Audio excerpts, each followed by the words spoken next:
আপনাদেরকে একটি জানিয়ে দিই, সাবেক সংসদ সদস্য পাপি একটা কথা বলেছে, প্রবাসীরা নাকি ভোট দিতে পারবে না, এমনটি কথা নিয়ে এবং জামাতের সমাবেশেও এই কথাটা উত্থাপন হয়েছে এবং বিভিন্ন জায়গায় জামাতের নেতাকর্মী আমির হামজাও উত্থাপন করেছে যে তাকে মাটি দেওয়া যাবে না। কিন্তু ভাই, আপনার জামাত শিবিরকে বলি, আপনারা নির্বাচন বর্জন করতে চান কেন? আপনারা পিছিয়ে যান কেন? আপনারা নির্বাচন চান, তারপরে প্রবাসীর ভোট নেন, ঠিক আছে, পাপি একটা কথা না হয় বলেছে, আপনারা প্রবাসীর ভোট নিয়ে নির্বাচন করবেন, করেন, আপত্তি নাই, কিন্তু ভোটে আসেন। কিন্তু আজকে আপনারা জানেন যে জামাত যারা প্রবাসী আছে তারা ভোট দেওয়ার অধিকার থাকবে, ঠিক আছে, আওয়ামী লীগ যারা বিদেশে আছে প্রবাসে আছে তারাও ভোট দেওয়ার অধিকার আছে।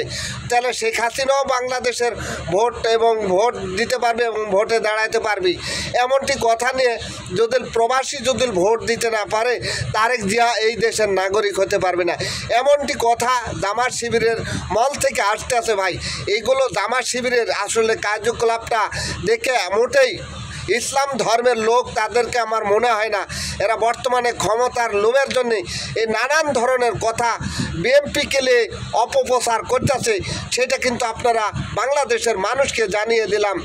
ধন্যবাদ।